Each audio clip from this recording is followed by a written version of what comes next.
Great. All right, so for the people that weren't here for the first session, my name's Elisa Howlett. I'm the Member Support Coordinator for MND Tasmania. One of the big ways that we aim to support people with MND in Tassie is through our equipment loan library, which is mainly electronic and communication equipment, and it's based at the Independent Living Centre in Tasmania. This is the second part of the webinar series. The first session gave an overview of what's in the library and the components you need to consider when prescribing this equipment.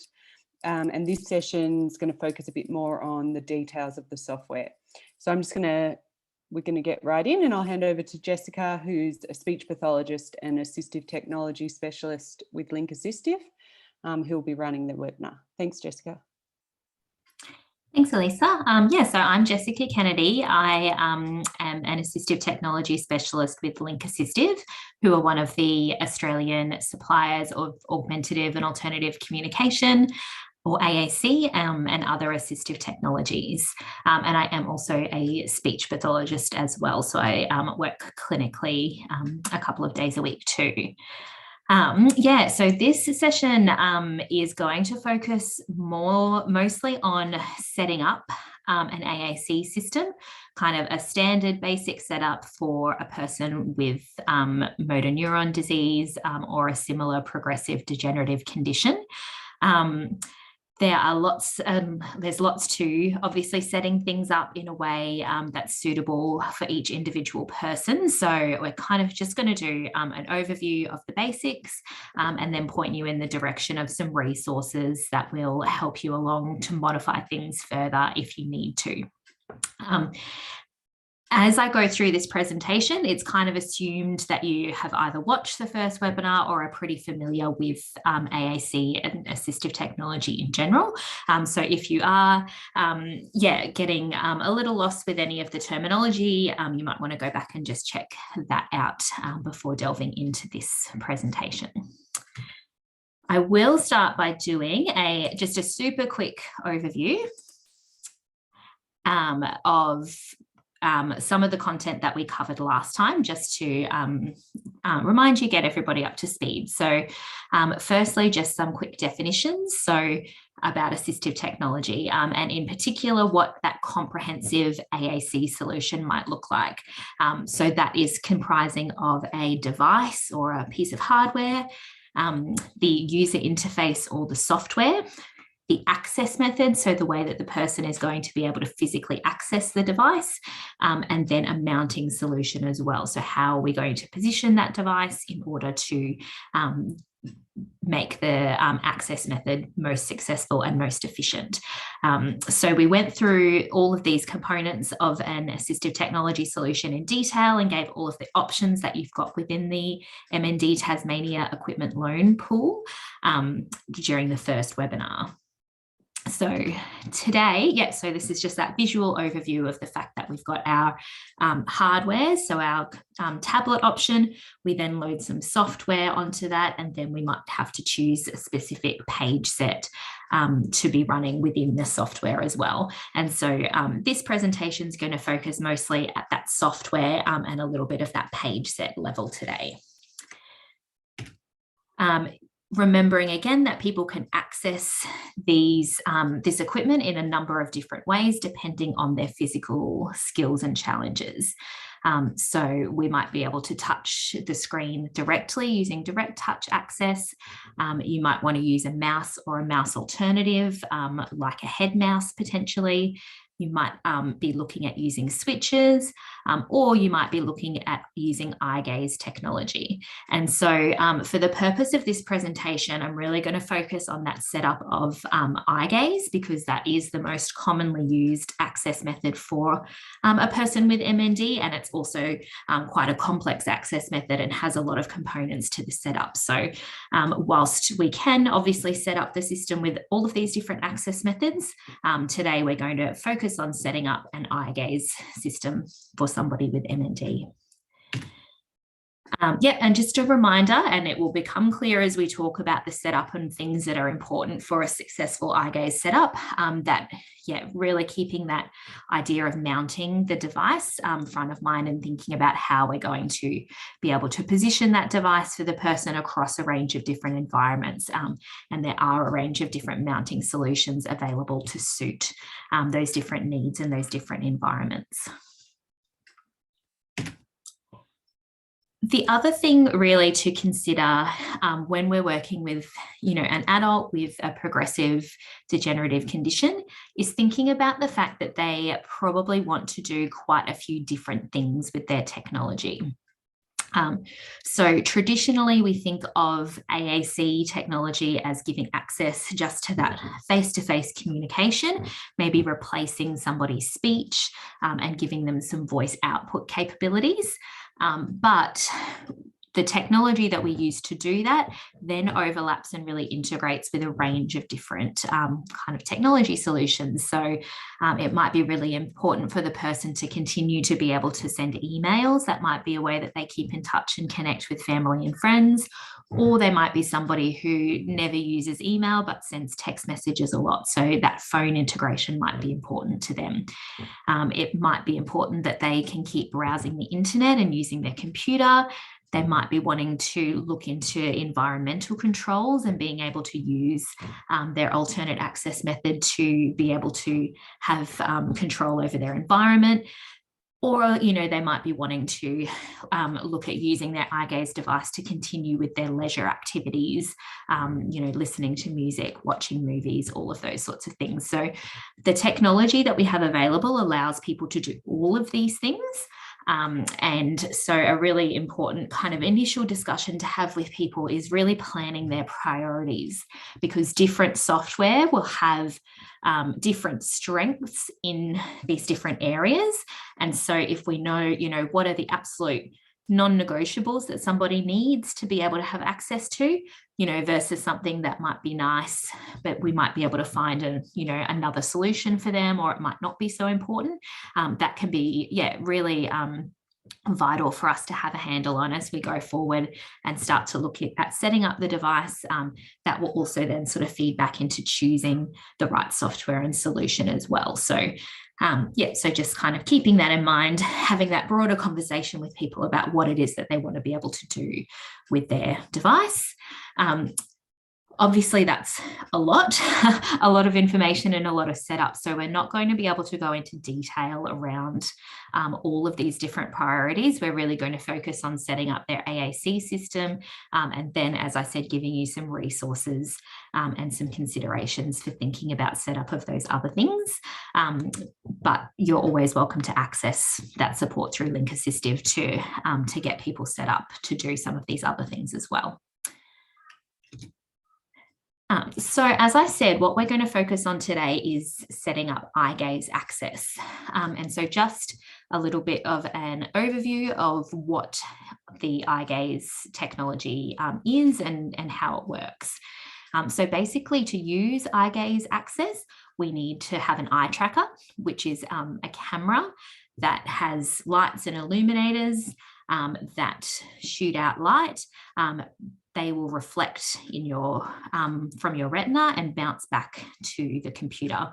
And then there's a series of complex algorithms within the software that then interprets where your eyes are looking on the screen. And so that's why, as we go through, that's part of the setup, is helping to teach those algorithms and give them information about what that individual person's eyes look like as they're looking at different parts of the screen. So that's why that's an important component. And that's what we're talking about when we're talking about eye gaze software, is we're talking about those algorithms that are sitting within the computer that help to be able to track and determine where the eyes are looking at on the screen.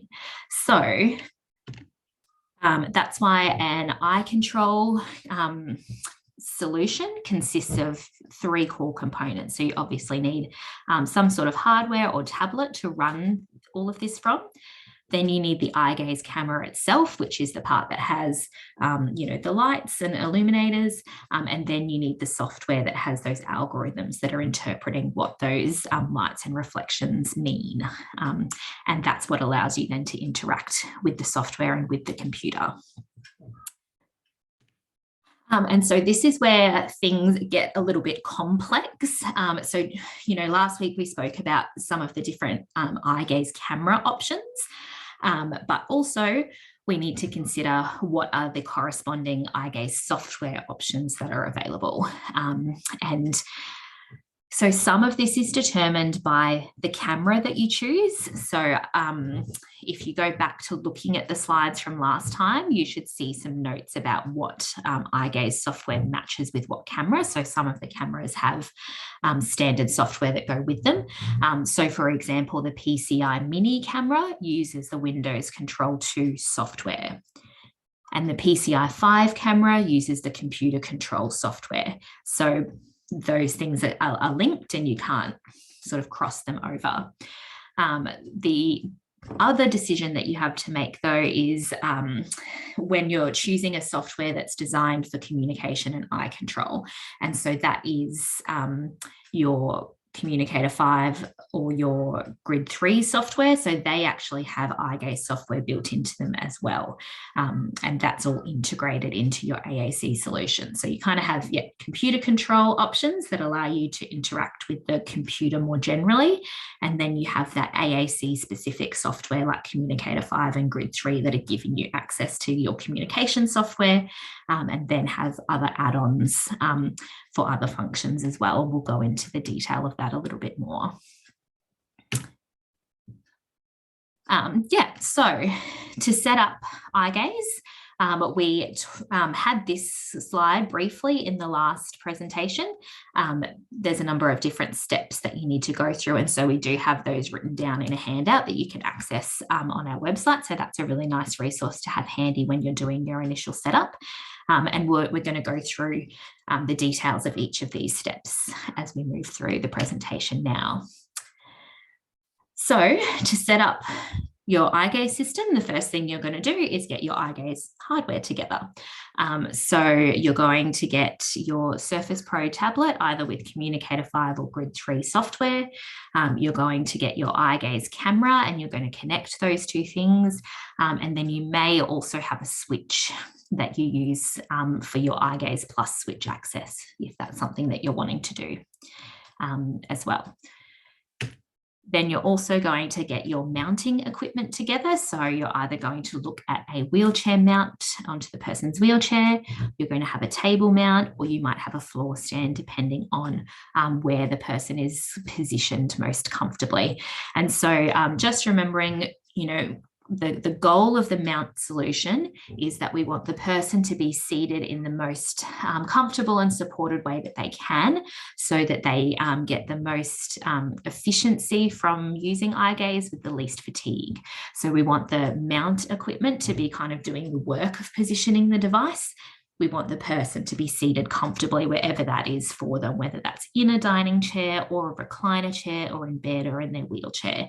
And obviously we choose a different mount solution for those different scenarios. Then once you've got your equipment together, you want to position the eye gaze device or the eye tracker.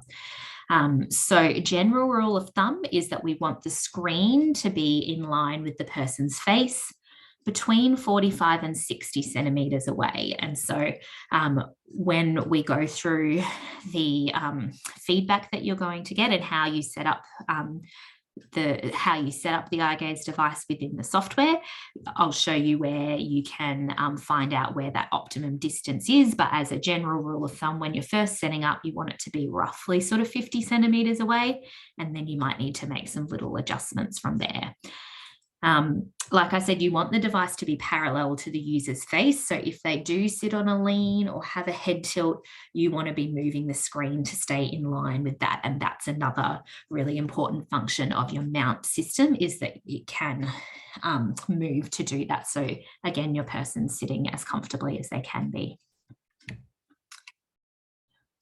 Once you've got sort of a rough guide of where the device should go, you'll switch it on and launch your eye gaze software. So this is kind of your clinical decision about what software you're wanting to use, whether it's that Windows control, computer control, Communicator 5 or Grid 3 software. So whatever you've chosen to use, you'll launch that up. And yeah, we'll have a little bit of a look at what that looks like when you do that as we move through the presentation. Yeah, as I said, once you've launched up your eye gaze software, the first step that you'll want to do is that you'll want to use the software to show you and give you that visual feedback of whether you've got the device in a good position. So the different software options have a slightly different way of representing and doing this, but they'll all have some way of checking that positioning. So the two screenshots up here are from the Grid 3 software on the left-hand side. So that gives you a visual face that you're working from. And Communicator 5 gives you the eye gaze dots and the level on the side. So I've got a video of what that looks like moving along, but just so you know, first step, bring up your track status, check the positioning using your visual feedback. The second step is that calibration process. So once you've got your positioning correct, you want the person to move through calibrating the device. And so the process for calibration is that they'll have to move their eyes across the screen following some dots. And that's where the software is learning what do the person's eyes look like as they look at the different parts of the screen. There are some different settings that you can use within calibration to make a more accurate calibration using more points or less accurate calibration using less points. The most important thing, though, is that the person themselves calibrates the device. So if the person's having difficulty with the process of calibration, we've got a bit of troubleshooting that you can go through. But ultimately, we need the person themselves to calibrate the device. We don't want to take it to a caregiver or for you to calibrate it and then hand it over. Your eyes and their eyes will be different. So you will have taught the system sort of wrong information. So it's not going to track them as accurately. Yeah, so to do calibration, there'll be a slightly different process in each software. I'm going to show you what that looks like in Communicator 5 and Grid 3 software a little bit later. But yeah, so you'll want to move through that within your eye gaze software. There's lots of different adjustments that you can make to the calibration to make it more accurate. So once the person finishes calibrating, then you'll get some feedback around how good that calibration was, or how, whether they were able to complete the calibration successfully. Like I said, if they weren't, then you can change some settings so you can reduce the number of points that they have to look at. You might be able to slow down how slowly or quickly the stimulus was moving. You might be able to increase the size of it, change the color so that it's more, visually easier to see. You can also just improves 1 or 2 points of your calibration without having to do the whole thing again. So there's lots of different adjustments that you can make, and you'll see what that looks like in the videos a little bit later on. Sometimes also, calibrating is a skill, so the person might just need to practice it a few times before they get it right. So keep that in mind as well. There's lots and lots of different factors that can influence calibration and whether it's a good calibration or a poor calibration. It can be things that we just can't change about the person, about, how their eyes are set and what their eyelids are like and those sorts of things. It can be an influence of medication, changing the stability of their eyes. It can be some environmental things as well. So glare and reflection on the screen can interfere with the software being able to read, the reflection from the eyes. So turning off overhead lights, closing blinds behind people, those sorts of things can make a difference as well. Potentially glasses can have an impact too, particularly on the earlier eye gaze cameras. The later eye gaze cameras have adjusted for that within that software, but the earlier cameras can really struggle with the reflection from glasses. And even the newer eye gaze cameras can struggle with bifocals because there's obviously different reflections happening from different parts of those glasses. So yeah, so there is lots of troubleshooting that can be done, but unfortunately some things can't be changed, but some things can be adjusted. And we list kind of the most common troubleshooting things to think of in the eye gaze setup guide as well. So yeah, so, you know, if you're not getting the calibration that you want, have a look at that and just see if there's anything that you can change to improve that calibration for the person. Yeah, so that's kind of your general eye gaze setup guide. And this next part of the presentation, what we're going to do is go through the steps of setup within the Communicator 5 software and then within the Grid 3 software so that you can see what that looks like with your different software options. So just a quick overview. Communicator 5 is an AAC software that has text-based page set options, environmental control and computer control options, as well as those accessible apps, most of which are an add-on or an extra license to get those. Let's see. Yes, Julie, sorry, I've just seen your question come through. You can, and at the end of the presentation, we've got all those contact details and the other resources that we've got online as well. Sorry, that question was, can you contact Link Assistive directly? So yes, you can, and all those contact details will be at the end of the presentation.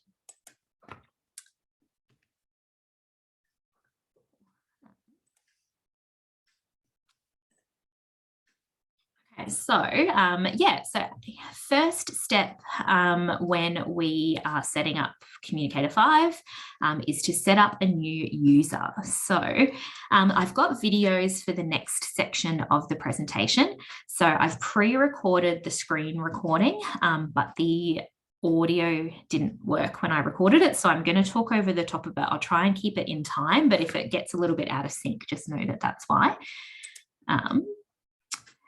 But yeah, so the first thing you're going to want to do is set up a new user for your client. So to do that, you're going to go into the advanced settings menu, and you will see how to do that a bit later on. You're going to go into the user setup and go add change a user and create a new user. So first step is to name the user area so that you know whose it is. The next thing that you'll do is you'll choose a voice. So that's the voice that you'll hear with the voice output. You can, got the drag down menu, select the voice that you'd like. You can try it out to hear what it sounds like as well. The next step in the setup is input mode, and this is where you're choosing your access method. So in this drop-down box, so access method, how we're accessing the device, in this drop-down box, you'll see you can choose gaze interaction, which is your eye gaze option, touch or mouse, where you'd plug in a mouse that might be a modified mouse or a joystick. You might use mouse dwell, which is what you would probably select if you're using the head mouse option. Or you might be setting up for switching and using switch scanning. So like I said, we're going to focus on eye gaze setup today. So for this example, we're going to go with gaze interaction. And then this drop down on the side here gives you any other access method setting options that you have within that access method. So last time we spoke about eye gaze, you can use a dwell or a switch select for your eye gaze access. So this is where you would toggle between those two, but we'll just set up with a dwell select. So for this time. And then we want to create a new gaze profile. So this is where the software is going to save that calibration so that you've got the same calibration to use next time you're using the device. So as I said, first step is checking the positioning. So within Communicator 5, we use the track status box to do that. So this is registering my eyes here, the 2 white circles are my 2 eyes. What we're aiming to do is get that little triangle roughly in the middle whilst keeping our eyes in the middle. So we kind of want it all to line up. You might not get that perfectly. You can see as I'm moving forward and back, that triangle is sliding up and down. So that's how you know information about distance. Then we want to do the calibration process. So what I'm doing is I'm just tracking this green dot with my eyes, and my eyes are moving across the screen as I do that. When I look at it, it's kind of popping and then moving across. And so then this is giving me my feedback for how well I calibrated the device and how well the computer was able to track those movements. So it's a traffic light system. So green is great, yellow is good, and red is not so good. You can see I got 1 yellow calibration point. So what I can do is I can improve that particular calibration point just on its own. So hopefully we see that come up in a second.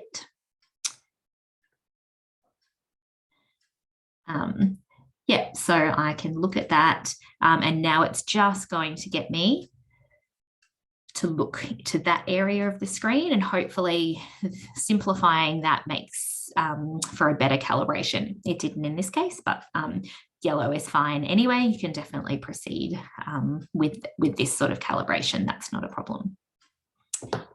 Once you've set up your gaze profile, you that's all those sort of first steps done. And what you want to do then is select the page set that you want to use. So Communicator 5 has different options for different communication levels. Obviously, somebody with MND is probably going to be literate and be wanting to use text-based communication. So that is what we would select there. Go with next. This is the instructions on how to get that quick menu up. So at the very beginning, when I brought up advanced settings, I did that using this method. So there's a few different ways that you can do it. If you've got a keyboard plugged in, you can use Control M. If you've got a mouse plugged in, you can use a right click. If you don't have any of that plugged in, then you can hold your finger down on the screen and the menu will pop up. And so that is step 1, setting up your user.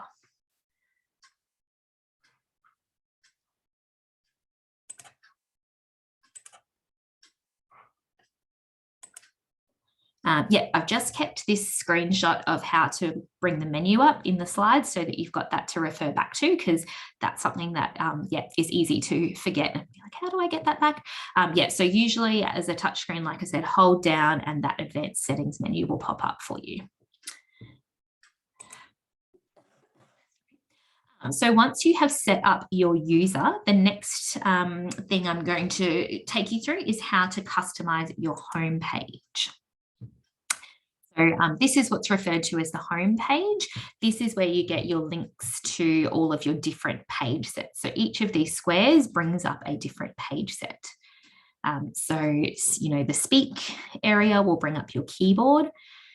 This is where my phrases is where you will save pre-made phrases. You can access email grid sets as well. So each of those squares is a different function or a different tool.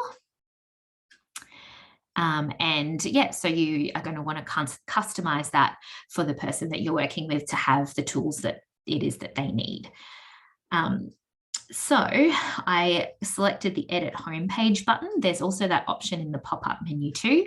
And these are the things that you can customize within the homepage. So you can change the grid size. So if the person needs larger targets, you can customize that. They can manage more things on a screen. You can move that down. You can move the icons around too. So you can bring things to the front, things to the side. If they have trouble reaching the sides of the screen, you might want to put their most commonly used things in the center of the screen, so you can kind of make those adjustments as well. You can choose a page set that will start up that will, launch as soon as you open Communicator 5. So you might want that to happen, and you can get rid of things that you're not going to use as well. You can change the background color if you want to do that for either vision purposes or preference. And you can add new page sets as well. So the page sets are kind of organized by what do we think users at these different communication levels are going to need. And so you would go into the text communication page set options, and then this column down the side gives you your different page set options. So you could change the type of keyboard. There's a dwell-free keyboard in Communicator 5 that kind of works like when you swipe on the keyboard on your phone, where you don't have to tap each letter, but you swipe across it and it will come up with what it thinks you're trying to say. You can get larger keys, smaller keys, that sort of thing. You can get grid sets for other long distance communication stuff like email, Facebook, and Skype and texting. Tools is where you'll find things like the calculator, the camera, the music player, alarm, and those sorts of things. This is your shortcut to your computer access software. There are a few games built into Communicator 5 as well. And you've also got some pre-made environmental control page sets as well. Just noting that for environmental control, it's also hardware dependent. So you do need a particular device to be able to use environmental control, or you need to get an add-on to your device to be able to use environmental control. You can also give people a quick link to some of the settings things. So if they're going to want to recalibrate or change their gaze interaction settings, you can give them a link on their homepage to do that. And then in add-on products, you've got those extra accessible apps that I spoke about. So these are the ones that are a paid add-on. And so that gives you a bit of an overview of how you can edit the homepage.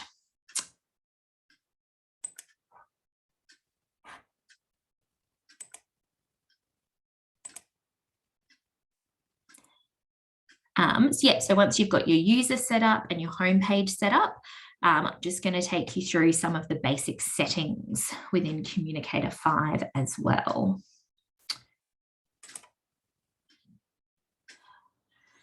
Excuse me.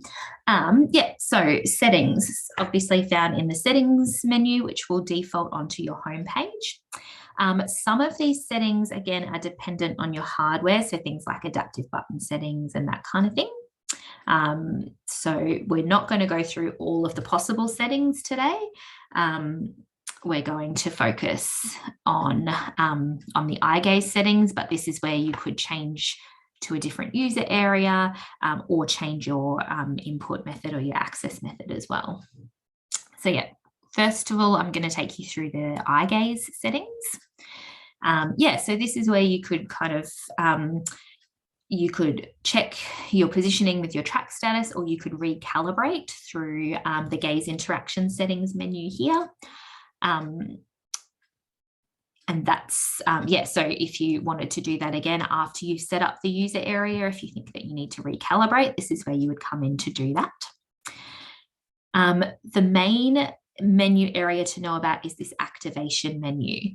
So this is again where you can change your selection preference between dwell and switch.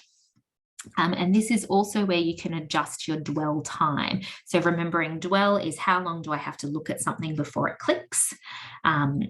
Communicator 5 gives you some standard kind of suggested dwell times, but you can toggle and move that up and down depending on the person and their skill level and what their preference is. Finding the right dwell time is really just a process of trial and error, and it's up to the person about what they feel most comfortable with.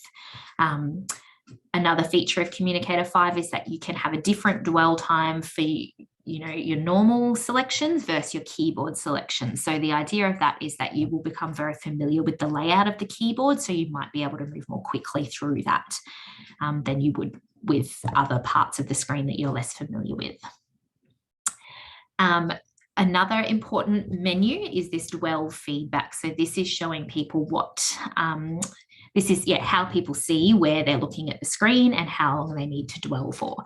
So you can change the size of that dot, you can change the color of it, and you can change a little bit about what it looks like. And again, just different preferences for different people. You can show them their different options and they can try things out to see what works for them and what they prefer.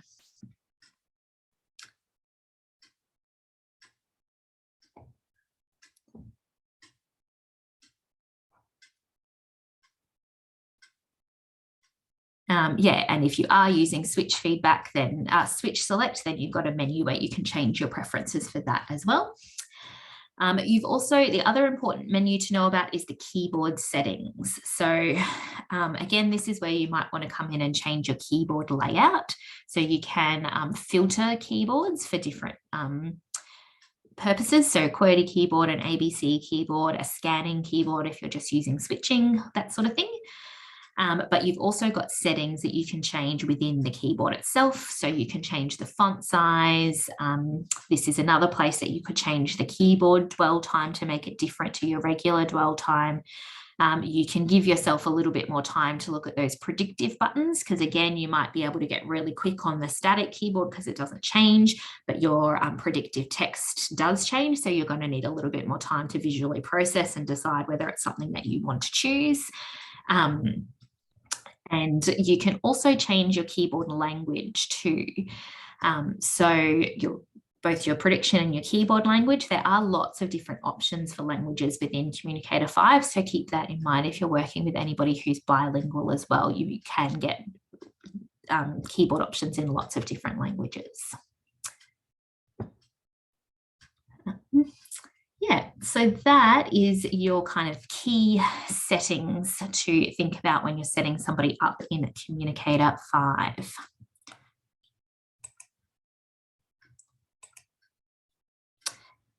The other most common thing that people want to set up is either text messaging or emails. So I don't have time to go through what that would look like, and that would be a lot of information overload to do phone and email in both Communicator 5 and Grid 3.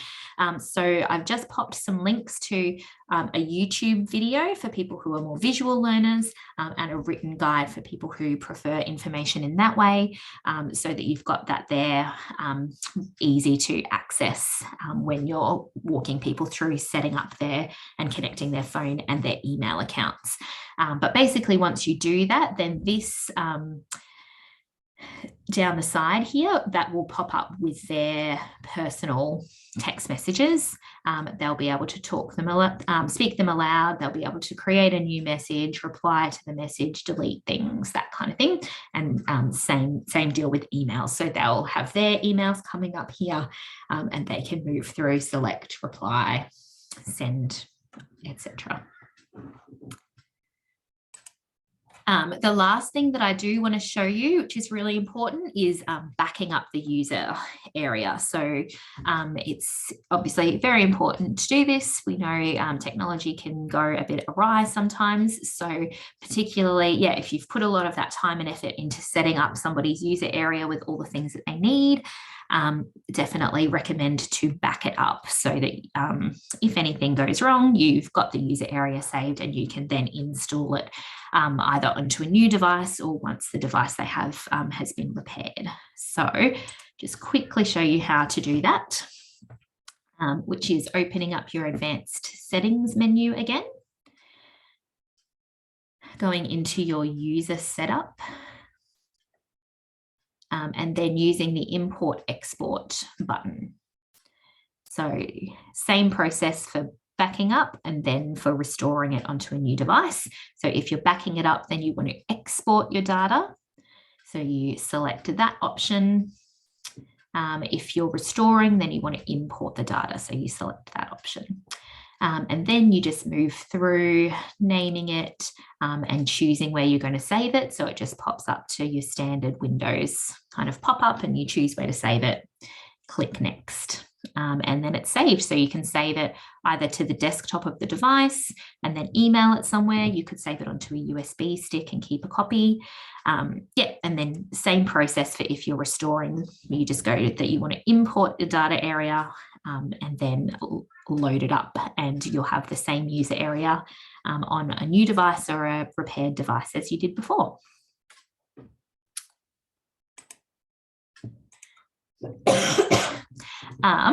And yeah, so here is the slide again to show you where to go for support specific to Communicator 5.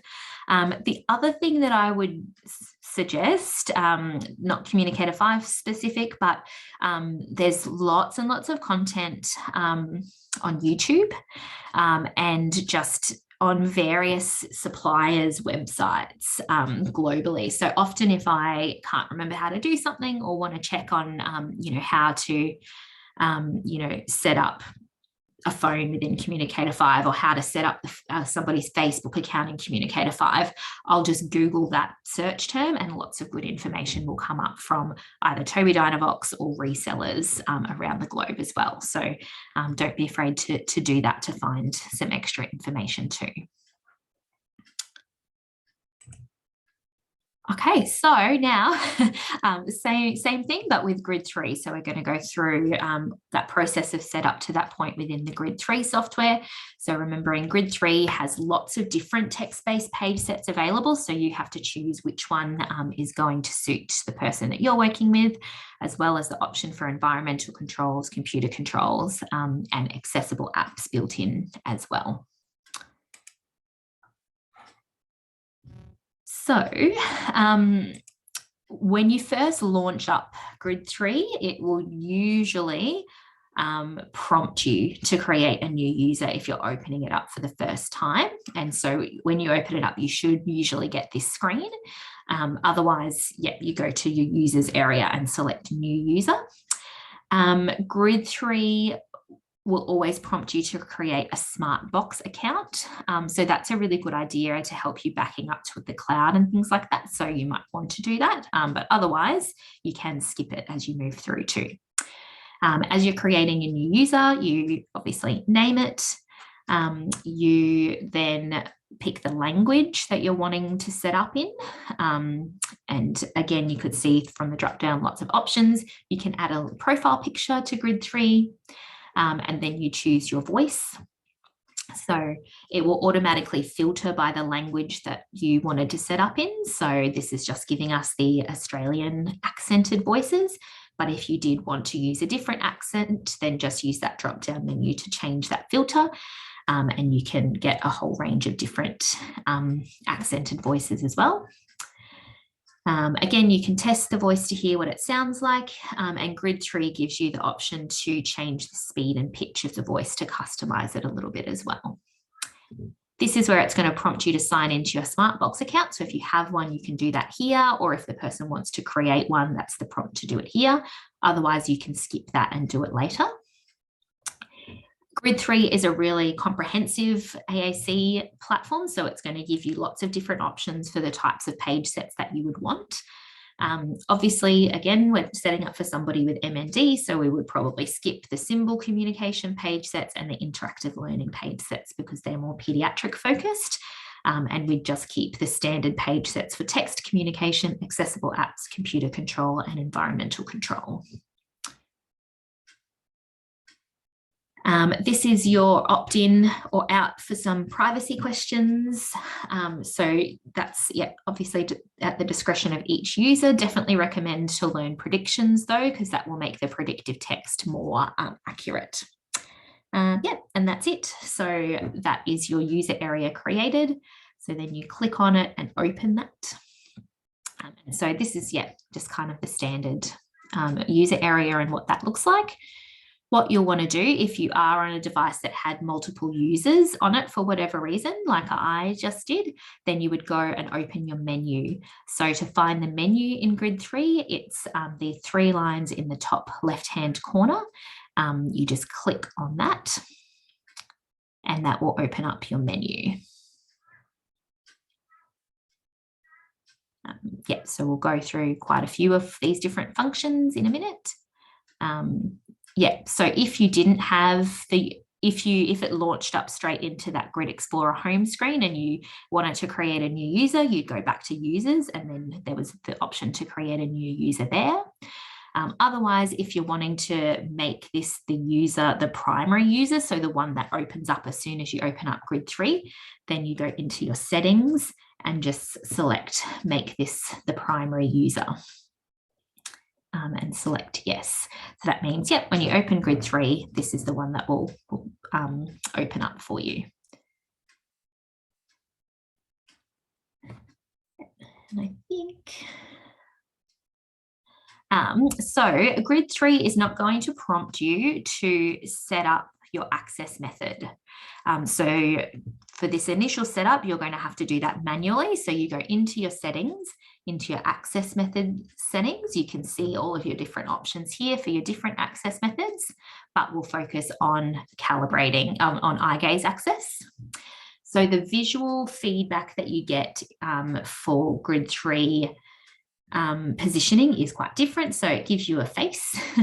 And as I'm moving forward and backward, you can see the face changes color and starts to look sad. And basically you're wanting to try and get this purple kind of happy smiley face as the feedback that you're looking for as you're positioning the device. Once you've got the device in a good position, you can run your calibration. So it looks very similar to what you saw in Communicator 5. I'm just tracking this dot with my eyes as it moves across the screen. And once I'm finished, I'll get results there. Again, same traffic light system, green, great, yellow, good, red, not so good, and you can improve those individual calibration points like you could in Communicator 5 as well.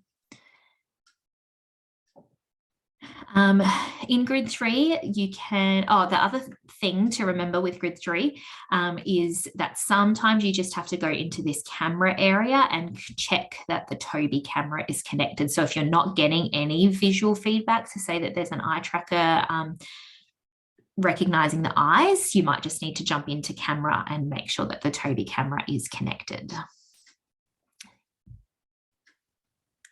And then your eye gaze access will be working. You can see it registering my eye gaze and starting the dwell there on your screen now.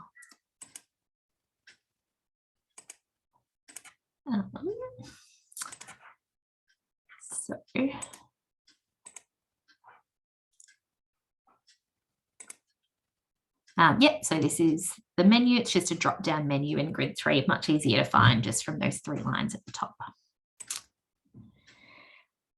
So next section will show you how to set up your home page, which is called the Grid Explorer in Grid 3. So just a bit of a different terminology to be aware of.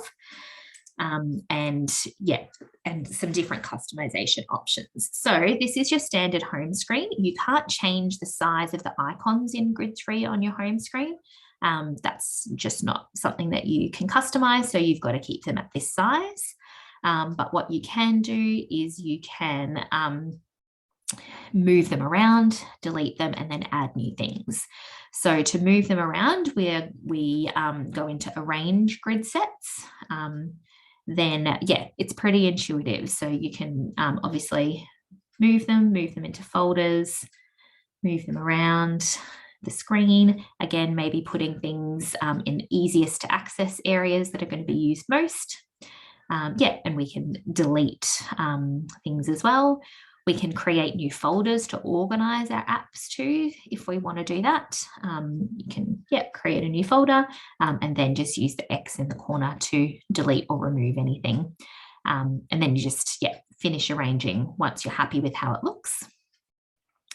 To add new grid sets, you go to Add Grid Sets. You've got some grid sets that are organized by category. So these are kind of your standard grid sets. For example, we might want to look in accessible apps and see what other functions and social media things are available. So there's quite a lot in here. You can see Instagram, Disney+, Spotify, Netflix, YouTube, all of those sorts of things you're able to access through Grid 3. So yeah, for example, we might have someone who wants to watch Netflix on their device.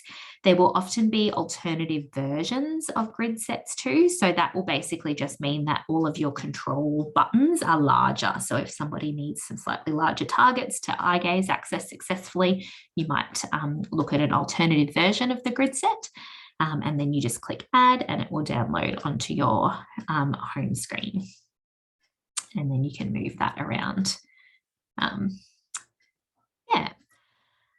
Just to clarify as well, so accessible apps, I've used that term a little bit, but I'll just kind of define what that means quickly. So basically that is giving you access to some sort of mainstream app, but it's just rearranging the layout so that somebody who is using an alternative access method is going to be able to interact with it more successfully. So if you think about, bringing up Facebook on your laptop, a lot of the buttons that you will be using regularly are teeny tiny. And so if you need to access those buttons using eye gaze, it's going to be really challenging, fatiguing, and probably not very efficient for you because you're going to make a lot of mishits. So an accessible app makes those important functional buttons larger targets so that you'll have more success in accessing them. Just to clarify that.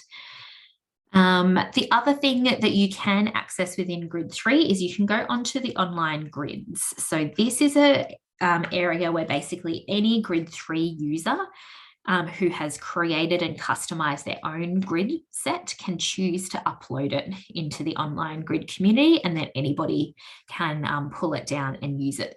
So if there's a particular app or something that you think the person wants to use, you can search and see if anybody has created an app for created a grid set for that. You can also do things which like searching for crosswords or Sudoku, those sorts of things people have often created grid sets for. So it just is a way to give more variety of access to different grid set options for people. And yeah, that's all included in your purchase with the Grid 3 license as well. So you've got access to all those things if you've got a licensed version of Grid 3. Excellent. Okay, so that is overview of the homepage or the Grid Explorer option. Next, we'll work through your key settings within Grid 3. So again, to access your settings, you open up your menu and go down to settings. There's lots of different settings that you can play with. You can adjust your speech settings with different feedback. I saw a question about message banking. You saw that pop up really quickly in the speech menu, but I'll address that question about message banking at the end. Like I said, what we're going to focus on today, though, is your eye gaze access settings. So within your access menu and eye gaze menu, you've got your activation settings. So this is where you can change your dwell time and your visual feedback stuff, like we did in Communicator 5. And this is where you can also change your activation to a switched to click option as well. This is where you can change your visual feedback. Lots of different options for what that can look like. You can change the color of what that looks like as well. And this sliding bar down here, this is how you change your dwell time. So there's no kind of recommendations built into Grid 3. You just can shift that bar up and down as you need to, again, using that kind of trial and error. You can add fast typing on letter cells, so you can increase the speed of the dwell time for your keyboard in here as well. And then there's a bunch of different settings that you can play with that are also useful for touch users. But yeah, and this includes some visual highlighting stuff too. So when you look at a cell, you can get a border around it, or you can get it colored in to make it really obvious which cell or letter you're looking at. An eye gaze dot is some visual feedback of exactly where your eyes are looking all over the screen. So you can choose to have that or not. Some people like it, some people don't. So this is just, again, playing around and finding the settings that the person finds most useful. You can also adjust your calibration settings really easily in Grid 3. So like I said, you can do less targets to look at or more targets to look at here. You can change what the speed of the movement of the targets are and the size of them, and also what they look like in terms of the background color and also the color of the circle as well. So they are your key calibration settings.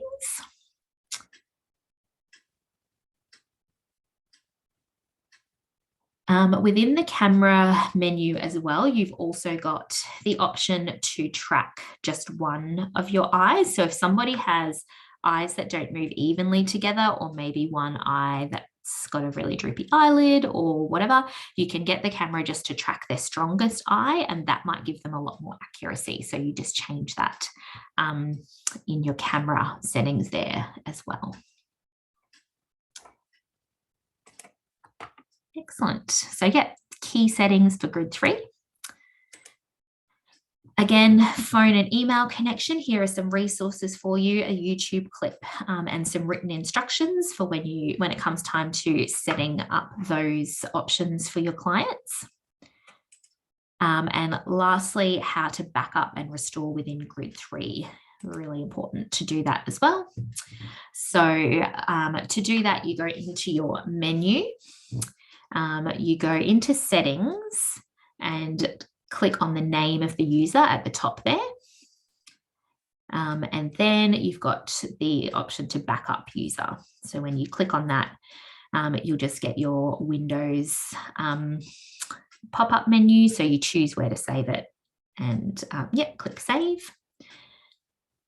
Then when you want to restore that user area to a new device, you go into your user menu and you use the restore backup option, find the grid set user area from wherever you saved it, and click open, and that will load across onto a new device.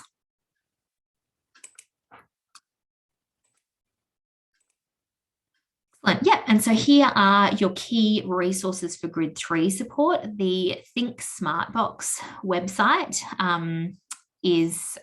has so many different resources. So they've got video clips, they've got question and answer forums, they've got PDF tutorials that are really visual and easy to use. They've got webinars on all sorts of different things. So definitely, if you're looking at using Grid 3, make use of that Smartbox website. They've got heaps and heaps of info for you.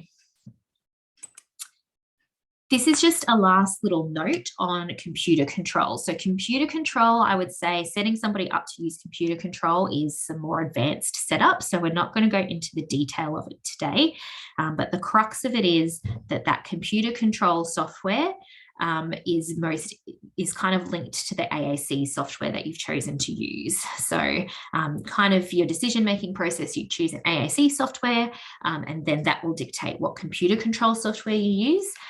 If you're using Communicator 5, then you would set up either the Windows control or TD control, depending on what camera you're using, as your computer control software if the person wants to do that. Otherwise, if you're using Grid 3, there are computer control grid sets built into Grid 3. And so, yeah, if you're working with someone who wants to use computer control, there are lots of resources out there about that. We can also point you in the right direction of things, but that's kind of a general overview. The reason that you might choose to use computer control as opposed to just relying on the features that are within the AAC software is really if you're working with someone who has quite high levels of computer literacy and they want to continue to do a lot of computer-based things. Maybe continuing to work, so using a lot of just general computer apps and software. If somebody's doing a lot of work in Excel or making PowerPoints or using some specialized software to enable them to continue to work, then they would definitely be needing to look at computer control. And there are kind of different levels of complexity of computer control depending on what the person wants to be able to do with their computer as well. So that's why it's quite a big broad topic. Yes, and this is all the support information. So yes, people are always welcome to contact us at Link Assistive for support in setting up devices for their clients. So you have access to clinical support, which is me, where we can talk through your client and some of their priorities and what software might work for them. We've also got technical support available, so you can either call our office or book in advance if you know that you've got an appointment coming up and you'd like some support with any technical aspect of the device. You can make a support request on our website and book in a time with one of our tech support crew. We've got recorded webinars on our website, and we've also got a really useful resource called the Link Assistive Wiki. So it's on our website. This is the link here. This is where you find it. And this is basically where our tech support team, if they have frequently asked questions or an issue that's coming up a few times and they found a solution to that, they'll put the step-by-step instructions as to how they fix that issue up on the wiki. So it's basic in terms of what it looks like, but it's got really great information. So, you know, if I'm in an appointment with a client and I'm having trouble maybe connecting their email address, I'll always go onto the wiki and check if David's given any instructions to how to troubleshoot that and just follow those through, and that will often solve the problem. So that's a really good resource to know about too. Obviously, if your question's not answered or you try that and it doesn't work, definitely get in touch with tech support, but it's just nice to have a backup option as well. Excellent. So that was a lot of information to get through in an hour. So hopefully that gives you a place to start with setting up this software for your clients. But please always feel free to get in touch with us at Link Assistive with any questions.